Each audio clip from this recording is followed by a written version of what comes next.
You already know what it is.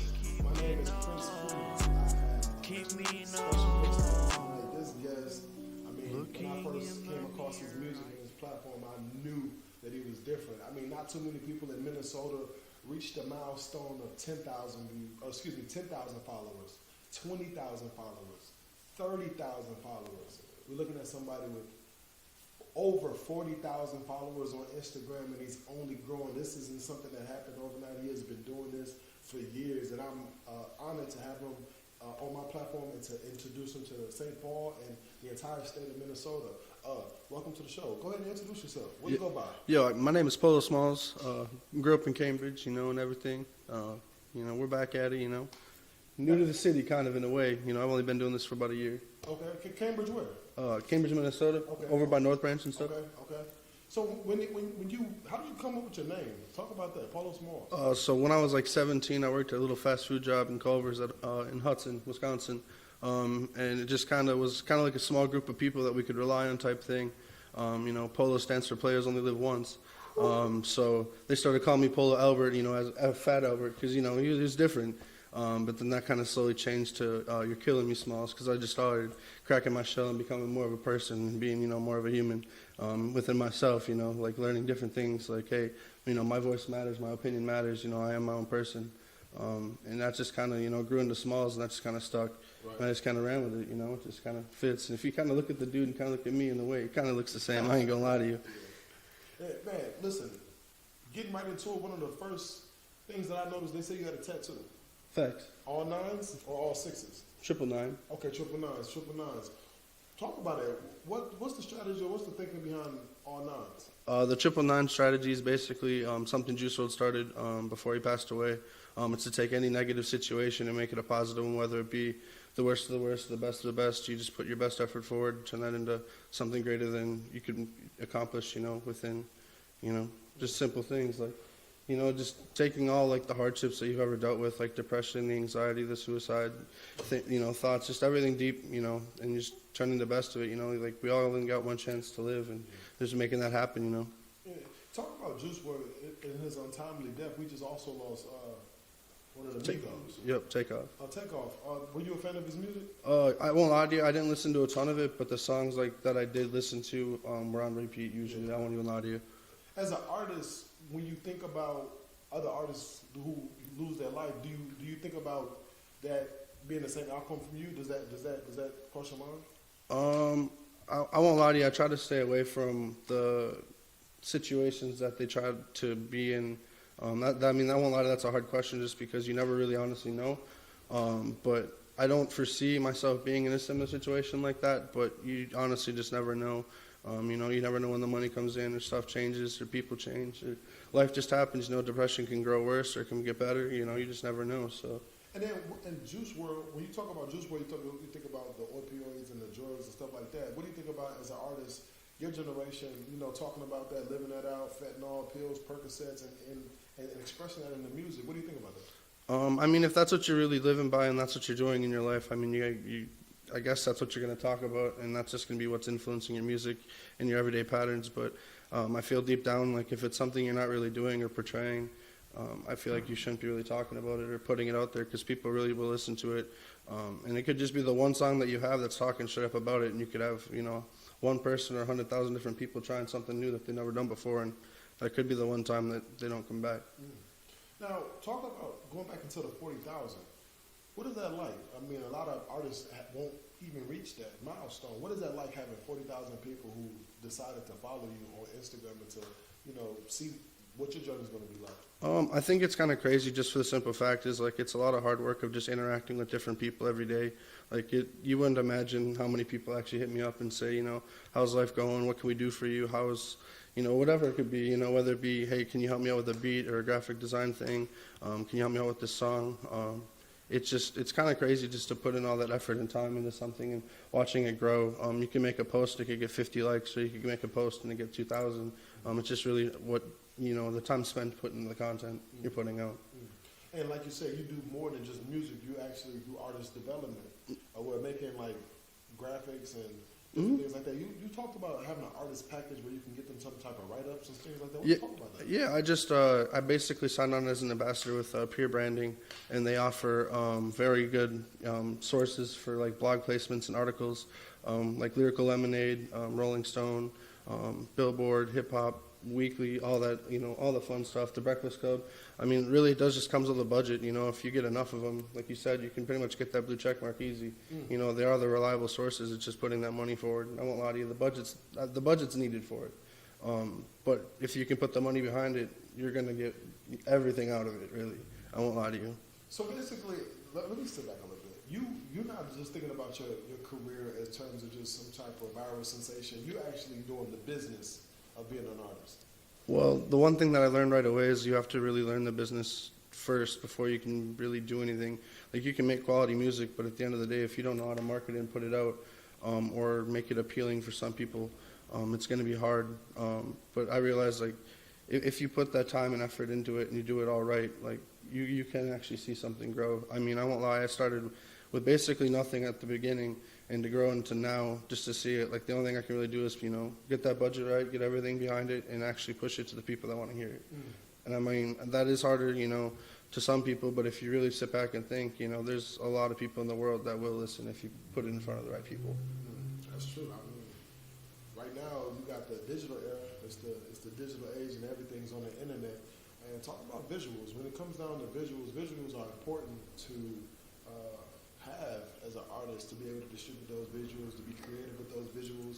Who do you go to when it's time to execute a idea that you have in your head in terms of visuals for your music videos? So for music videos, I definitely go to Nightfall every time, just because the way we work together is really, I can't lie, it's just like a duo, man. It's just like me and I have the one idea, he has the other. We kind of put it together and it comes whole every time. I won't lie, he shot all my music videos at this point, and he's going to probably continue doing that going forward. As far as graphics, I usually try to do it myself, but if I don't, I usually go to Free God Savvy. Yeah. Free God Savvy, be snapping on him. There's a dude named Formats that's been helping me out, kind of learn stuff.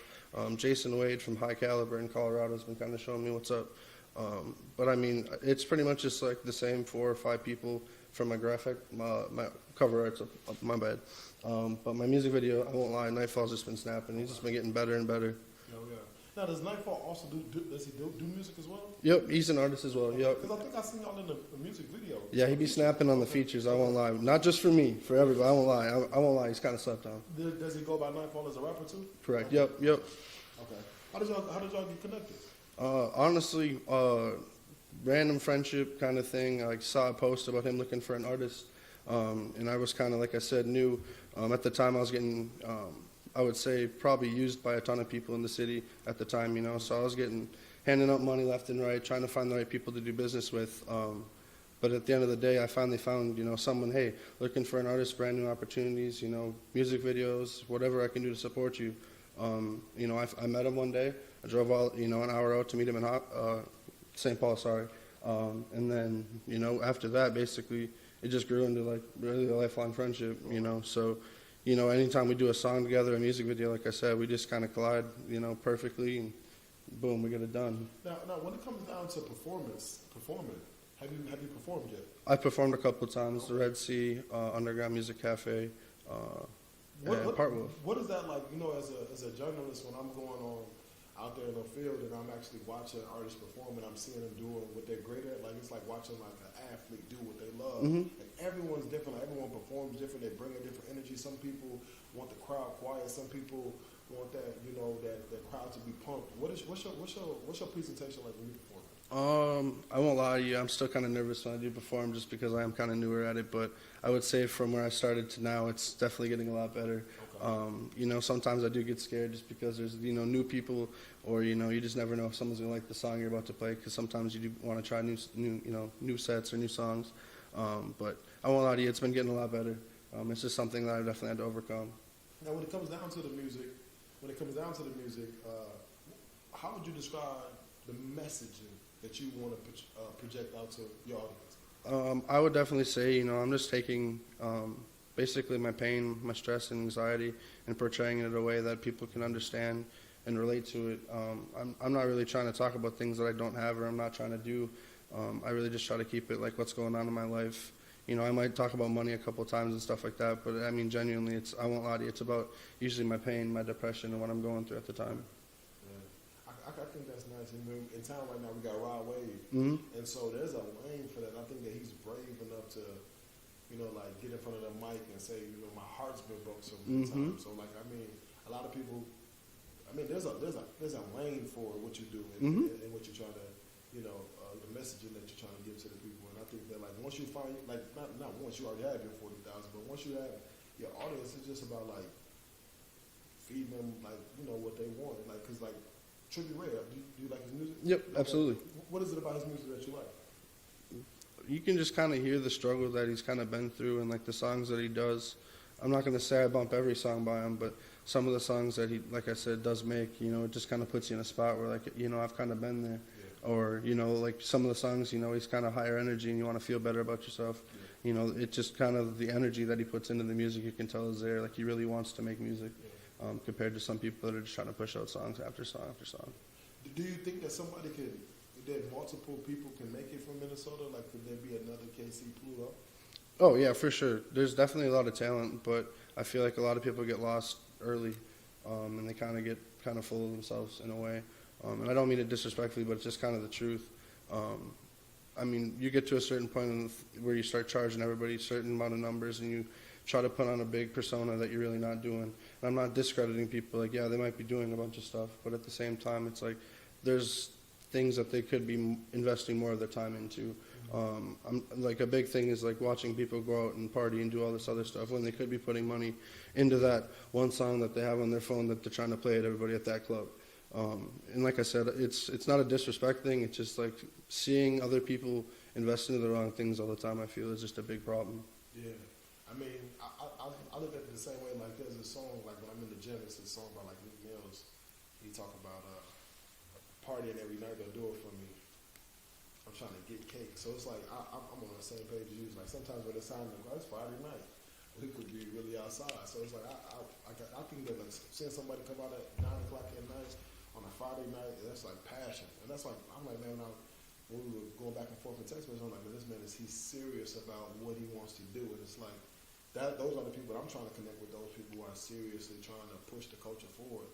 What do you think about podcast platforms and how they're looking in Minnesota? Are you paying attention to the different podcast platforms? I've watched a couple of them, and I kind of agree with a couple of them, but some of them, I won't lie to you, it's just kind of fluttered BS. Really, I won't lie to you.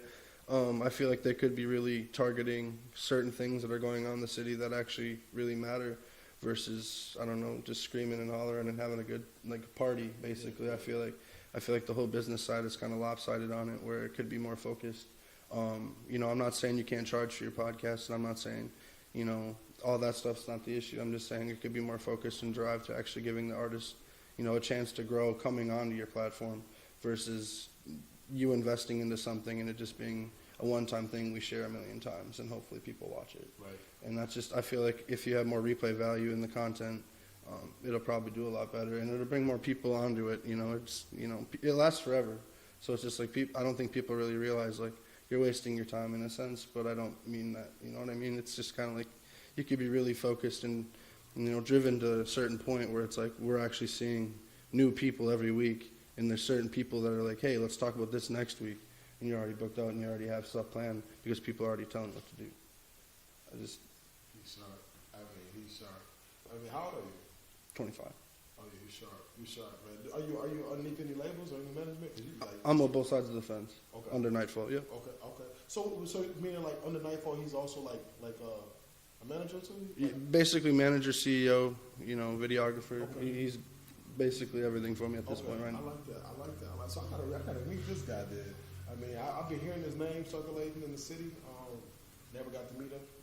But I mean, obviously, if he's helping you get to where you are, and you're saying that, I think that he's definitely. I won't lie to you. He's slept on as an artist and definitely a videographer. I know people are coming around. I ain't gonna lie to you, but he's snapping and really putting the time and effort into each video to make it like the vision that people really want. Let me go a little deeper. So you say so in this space, do you classify yourself as like a hip hop artist? Really, I try to go by musical artist because I won't lie to you. I've done Like I have a rock song, I have country songs. I'm working on more of like R&B, but I won't lie to you, when I did start, it was mostly hip hop because I was like, this is what I want to do. And then I kind of worked with Nightfall, and I heard, him using his voice more, and just watching other people record, watching people just punch in and out and just be like, wow, that guy really just did that in like 15 minutes. He just did a whole song. I can't even do that. It takes me an hour. So when you're in a booth, are you one take with it, or what's your process like? So when I started my first couple songs, I probably had, like, let's say the 13 out on Spotify, I wrote all those, and I won't lie to you, that took a lot of time. And the biggest thing people are saying, the way I emphasized words or said things, and you could kind of tell I was reading it off my phone. But a lot of the newer music that I'm making, I've kind of learned to just roll with the beat, really. I won't lie, I just kind of one take it. I mean, that's just kind of where I'm at. If I don't like it, punch it back in. But so you're doing like a lot of punching in and out, but not writing it. I mean, I don't be doing the little segments where it's like here, little punch, little punch, little punch. I try to make, solid lines at least, so that way I can keep going up to the next line. Do you write the hook? Not usually. Okay. That's the way that people are creating. They just free flowing, free spirited. People's processes is all different. What's your parents say about you pushing this and pursuing this as a career?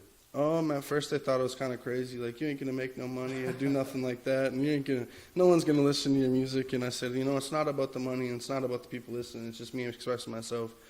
So at first it kind of gave me the hardest time about it, just because you're like, your disbelief, really, like, we're not gonna believe in you, but you got it, I know you do. And then slowly it was like, whoa, I understand. And then I actually started playing it. It was like kind of weird, because they're showing all their friends and family. You got people all over the world really playing it, I won't lie.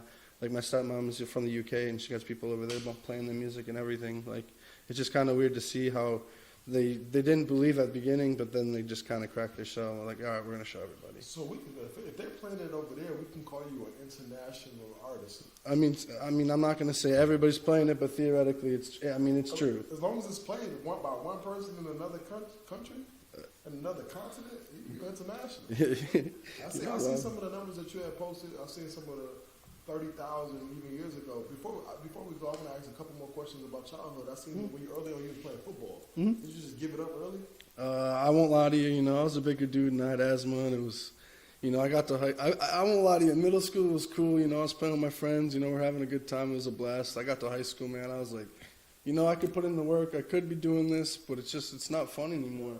Because then, you have the 5 people that are doing really shitty, and then you have to be pretty much tortured to do, 50 sets of up downs or run 50 sprints, because the 5 people don't care. And it just kind of, I don't know, I'm not saying I gave up on it, but it was just something like, I could invest my time into something better. 2 last questions before you go. We always got to throw a controversial question in there, just because it might send the numbers to the roof. Young Gravy made a statement about the culture of hip-hop in Minnesota. Did you catch it? With somebody with 40,000 followers, you're in position to have a voice. What do you think about Young Gravy saying limiting the artists that he recognized from Minnesota? I definitely. Off Chicago. See, I won't lie. In some ways, we do have like our own clique fan base of people that only support these certain people. And I noticed one big thing is, like, if you look at shows recently, it's usually all the same 8 people every show. They're not trying. They say they're trying to bring on new content and new artists and try new things, but it's really the same kind of overrun BS again, like I said. But I feel like we can break that. I feel like there's a lot of people really trying to break that narrative, but to say that we are a knockoff Chicago, I feel like is incorrect, because we have our own wave, and I feel like we're actually making some noise, and a lot of people are paying attention to it. If you really think about it, a lot of the celebrities are sitting usually in North and South Dakota recording while they're waiting on tour. Like, I know Polo G stays out there. We're basically the center of celebrities traveling back and forth. So it's like, to say that we're a knockoff of another city is incorrect, because I feel like if you play music here and you play music there, it's going to be completely different. Oh, wow. Well, Young Gravy, you heard it here on Prince Kumi Live. Man, this is not a knockoff Chicago. We got our own sound and our own wave. With that being said, last question before you go. If there's some artists that you want to give a shout out that you see pushing in the city, can you drop your social media handles and give a couple shout outs to some artists that you see in the city? Hey, but be careful too, because sometimes when you forget a little name or something like that, but they go, oh, you ain't shouting me out. But go ahead, man. Yeah. So none of the shout out BS. I ain't gonna lie to you, but my social basically is Polo Smallzz. That's Polo Smallzz with 2 Z's at the end. Then that's everywhere. Nicholas Nelson on Facebook if you really want to add me and stuff. But basically for artists, I mean, like I said, none of that name BS like you said, but really shout out to like Nightfall for sure, Soda Shine, Suavo, Free God Savvy. I mean, Prince Riley's doing this shit out there. I mean, really, there's a lot of new people. Deja Vu's coming, you know, she's going crazy right now. I mean, really, there's a lot of people. I could sit here and list them all. I mean, I see a lot of talent and potential in a lot of people, and I feel like they're doing the right thing. And I feel like those people are definitely trying to change the narrative, and that's where I see a lot of potential in the city. Any project dropping around the fourth quarter? Anything coming out before the end of the year? Well, me and Nightfall are working on something, but I can't say too much right now. It's definitely heat. I won't gonna lie to you. It's kind of crazy, next level type shit. Yeah. Hey, you already know what it is. My name is Prince Kumi, man. We just had an amazing show. Hey, wherever Nightfall is, man, shout out to Nightfall, man. Hey, he pushed you. Hey, man, I love being able to sit down with you, man.